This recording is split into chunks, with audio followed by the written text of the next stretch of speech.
My sister Helen has always been the golden child in our family, and my parents have never hidden this fact from anyone. As the youngest, she was deemed my parents' miracle child. My parents had tried for many years to have another child after me, despite facing significant health challenges. After my birth, my mother encountered complications that led doctors to advise against further pregnancies, essentially telling my parents to give up hope of expanding their family. However, 5 years later, my mother defied all the odds and became pregnant again. This news was nothing short of a miracle for my father, who was overjoyed at the prospect of welcoming another child. This miracle baby status has profoundly influenced my sister's upbringing and how my parents have treated her. They have always gone out of their way to ensure she had the best of everything, treating her like a queen. Every milestone and every achievement of hers was celebrated with great fanfare, reinforcing her special status within the family. This favoritism was never subtle.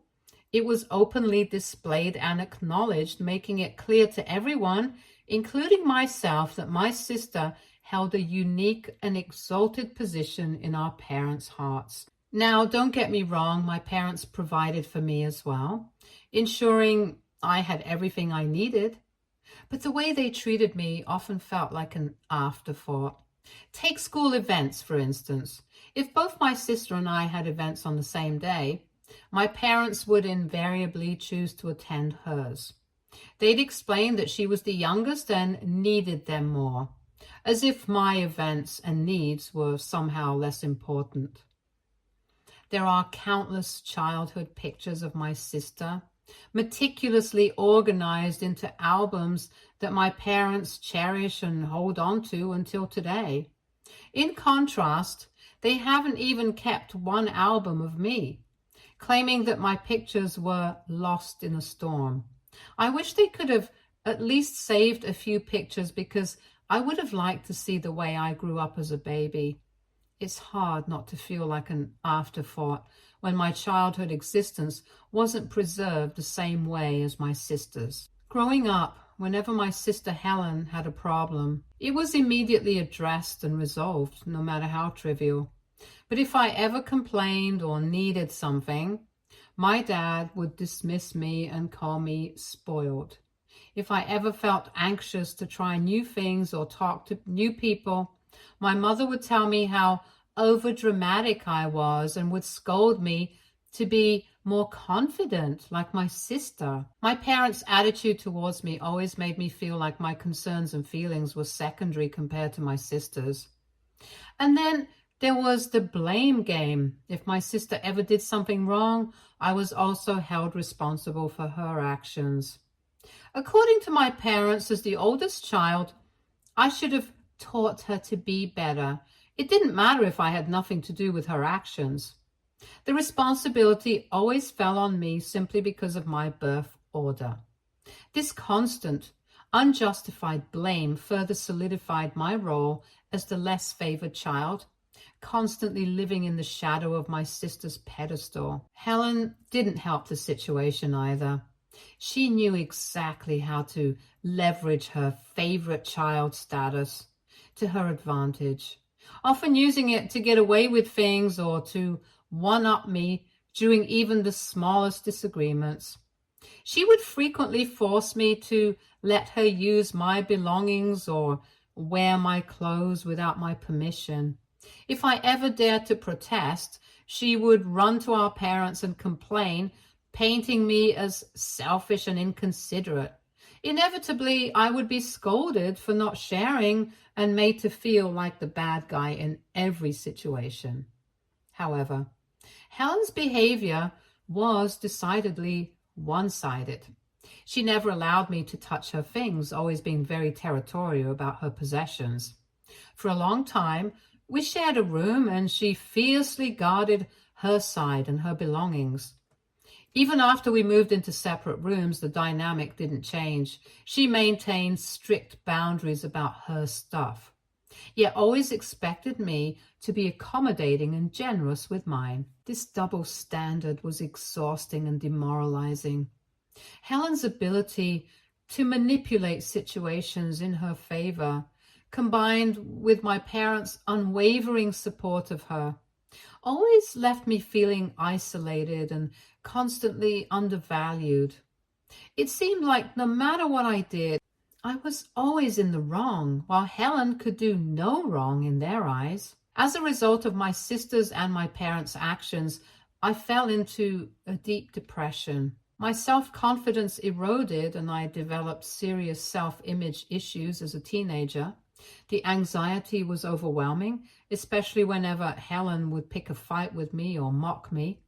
The constant fear of confrontation left me on edge, and my parents' aggressive yelling often pushed me to the brink of panic attacks. When they got too close during their tirades, I would feel like I couldn't breathe, as if I was suffocating under the weight of their disappointment and anger.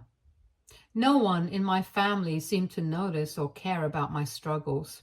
I felt like a caged animal, trapped in a cycle of emotional and psychological torment, with no one to turn to for support. As a result, my only solace came from writing my thoughts down in a journal every night. I would pour my heart out onto those pages, detailing my fears, frustrations, and sadness. It was the one place where I could be completely honest about what I was going through. It was a way to process the chaos around me and to find a small measure of peace.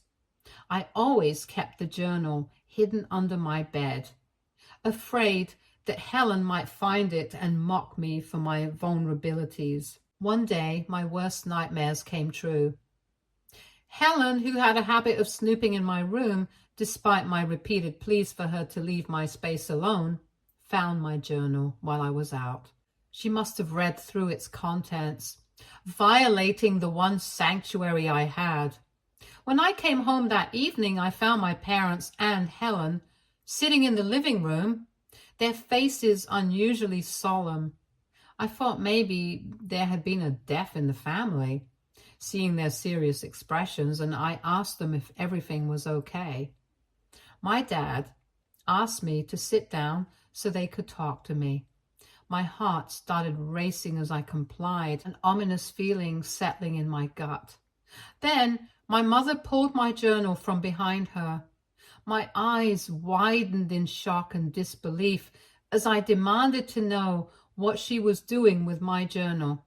Helen just smirked, enjoying my distress, while my mother looked at me with an uncharacteristic seriousness and asked if what I had written truly reflected my innermost thoughts.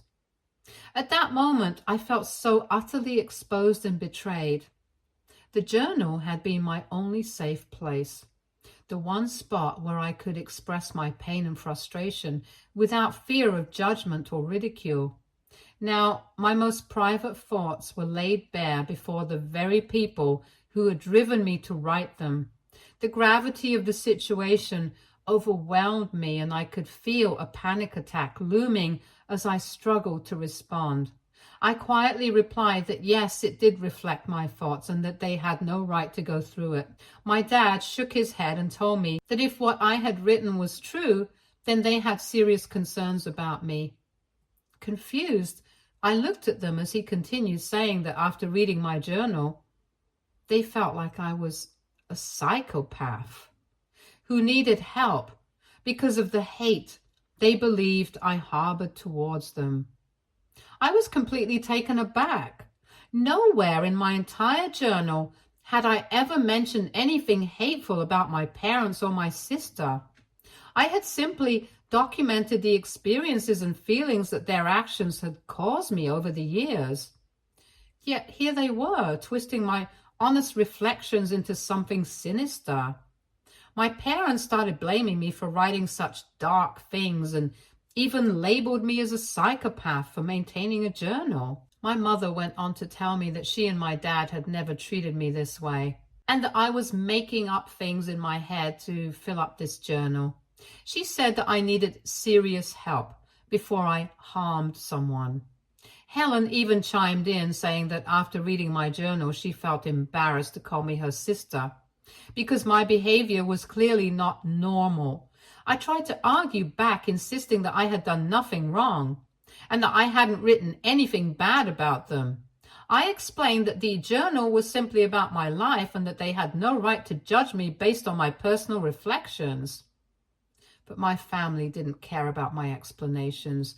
They were fixated on their narrative that something was wrong with me. I felt so exposed and vulnerable in front of them at that moment.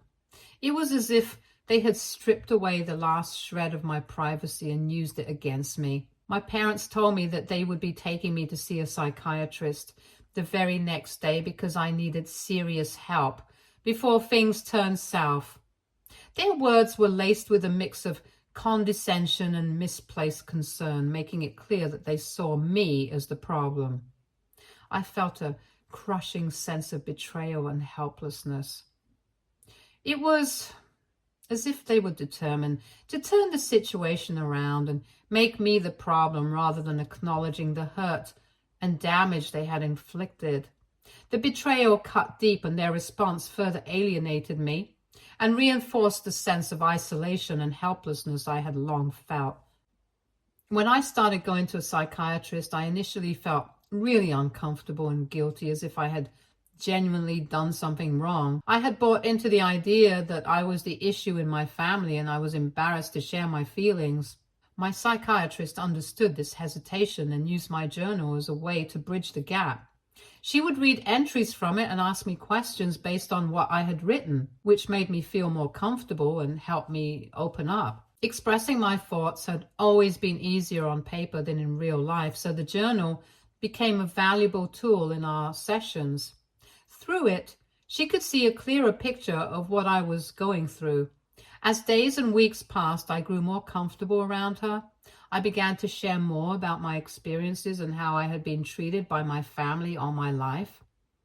Bit by bit, I told her about the favoritism, the constant blame, the emotional neglect, and the feelings of isolation and worthlessness that had plagued me for years. For the first time, I felt like someone was truly listening to me and validating my experiences. It was a slow and sometimes painful process, but gradually I started to see that my feelings were justified and that I wasn't the problem my family had made me out to be. When my psychiatrist finally called my parents in for a session and told them how wrong it was to treat me as an inferior child, they were taken aback. Initially, they were very defensive, refusing to accept any responsibility for my feelings. They argued that they had worked hard to provide for me and that I should feel grateful instead of blaming them for everything. However, my psychiatrist didn't let them off easily. She pointed out that they were the ones who decided to have children and bring me into this world, so they couldn't use their provision as a justification for their emotional neglect and favoritism. Throughout the session, my psychiatrist detailed the numerous instances I had shared with her where my parents had wronged me. She talked about the favoritism, the blame, the emotional neglect, and the anxiety and depression I had suffered as a result. She methodically laid out the evidence from my childhood, showing them how their actions had deeply affected me. By the end of the session, my parents were silenced and looked embarrassed. They had never been confronted so directly with the consequences of their actions, and it was clear that they were taken aback by the realization of the harm they had caused. I thought that after the session there would be a positive change in my parents. However, on our drive back home, my dad informed me that they could no longer allow me to see the psychiatrist, claiming that she was clearly biased towards me. My mother chimed in, agreeing with him, and added that since I blamed them for everything, there was no point in continuing with the sessions and wasting their money on something that wasn't helping me. I felt utterly defeated and sad. Despite everything that had been discussed, they were still trying to turn the blame back onto me. It was as if the session with the psychiatrist had never happened. They were completely unwilling to acknowledge their role in my suffering. Being a minor, I had no power to defy them at the time, or to continue the therapy without their permission. Although the sense of helplessness was overwhelming, I felt somewhat better prepared to handle my emotions after all the sessions I had done with my psychiatrist. The therapy has given me tools to manage my feelings and a clearer perspective on my situation. I understood that the only person who could truly change my circumstances was me. I resolved to take control of my life. This meant dedicating myself to my studies with renewed determination. I began studying harder than ever before, aiming to improve my grades significantly. I saw getting into a good university as my way out of the stifling environment I was in. It became my primary goal in life. I also made a conscious effort to disengage from my family. Whenever I was around them, I would mentally shut off, trying to preserve my sanity by minimizing my emotional involvement. I stopped writing in my journal, recognizing that keeping my innermost thoughts on paper could lead to them being used against me. By focusing on my academic goals and setting clear boundaries with my family, I began to create a space where I could eventually break free and build a future that was not defined by their limitations and biases. In the end, when I went off to college with a full scholarship, one that my parents were against because it was too far away, I didn't care about their opinion. I was resolute and made sure to take all my important documents with me as I moved out. Although my parents didn't realize it at the time, that was the only time they saw me for a very long time. Despite their attempts to call or visit me at college, I kept my distance. I rarely interacted with them, never returning home during holidays. When they tried to guilt trip me, I would immediately disengage, refusing to let them manipulate me into feeling responsible or blame me for anything. I cut off all contact with my sister, effectively treating her as if she didn't exist. With the freedom and independence I had fought so hard to achieve, I focused on my future. I landed an amazing job after completing my degree and never looked back. For years, I continued to treat my parents with the same emotional distance and detachment they had shown me. However, everything changed when I was about to get married to the love of my life. My parents, having heard the news about my upcoming wedding from cousins and other relatives, reached out to me. They were clearly taken aback that they were not invited to such an important occasion in my life. Their call was a surprising one. They grudgingly apologized for everything, acknowledging their wrongdoings and expressing regret for their past behavior.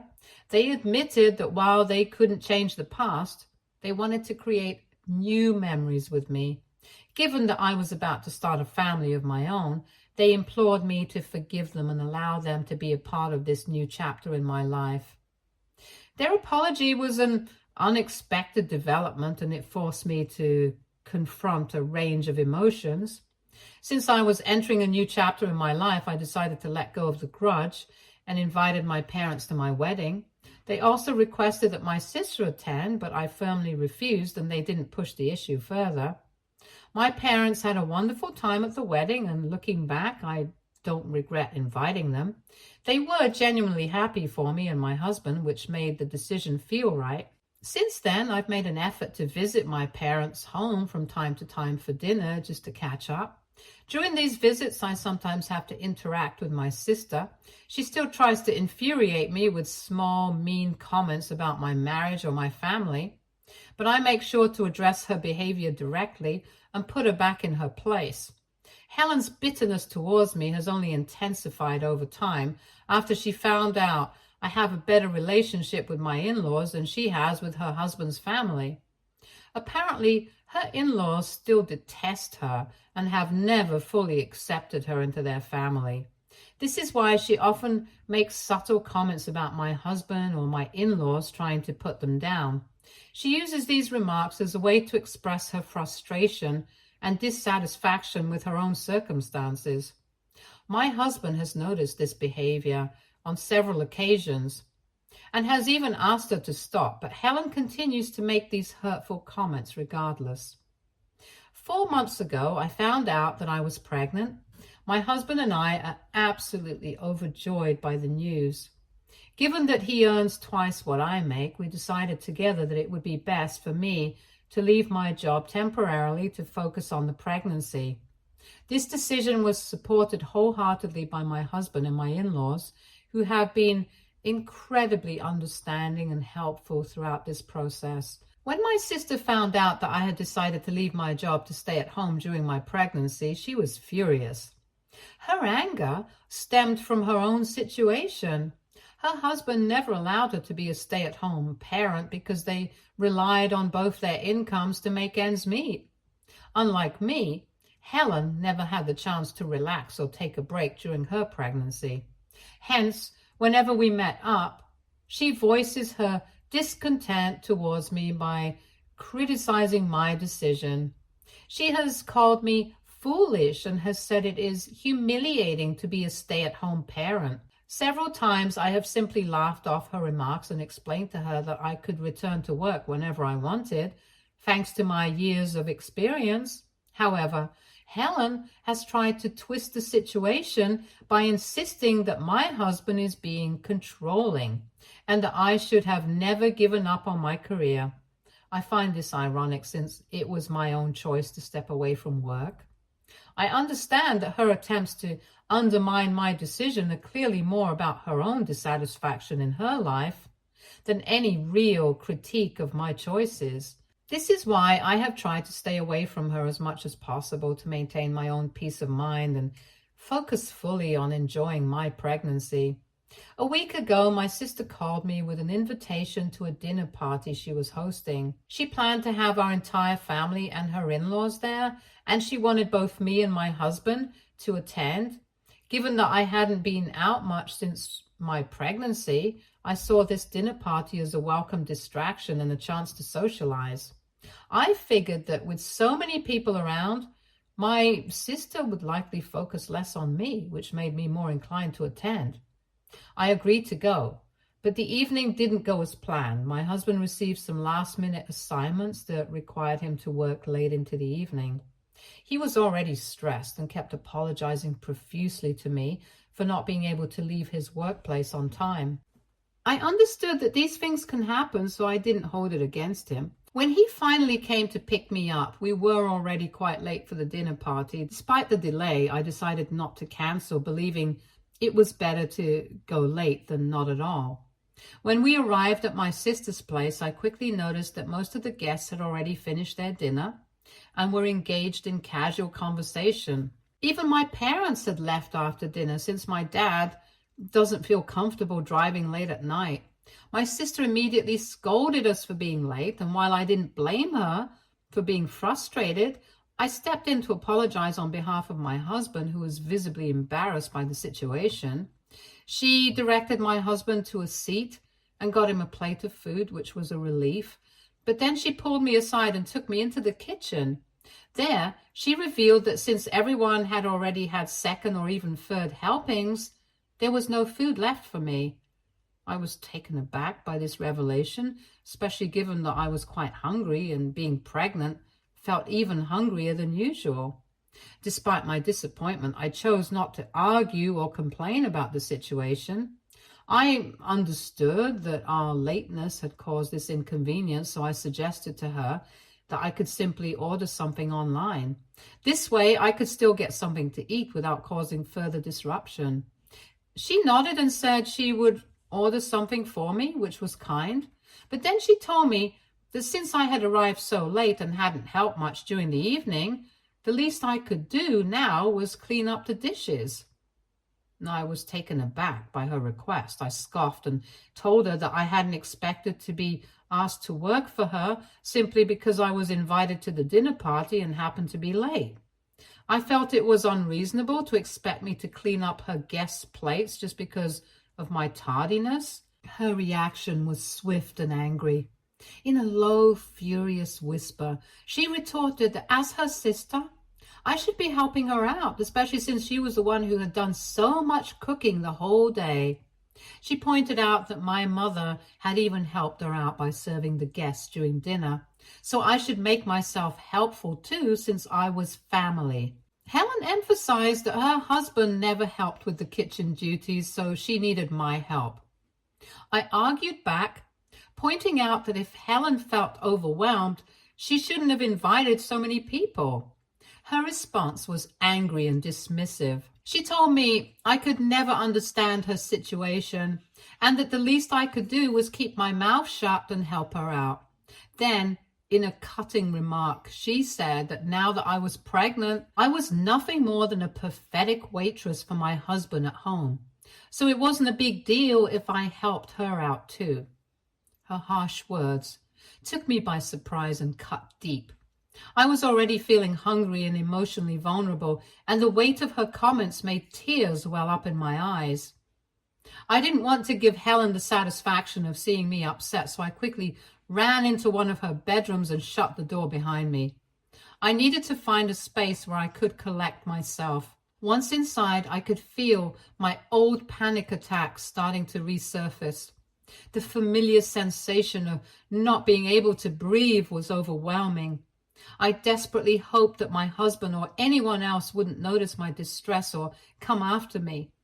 I needed this time alone to regain control over my emotions and find a sense of calm. After cooling down and reflecting on the situation, I was so enraged with Helen for her persistent comments and the way she kept treating me that I felt she needed to be taught a lesson once and for all.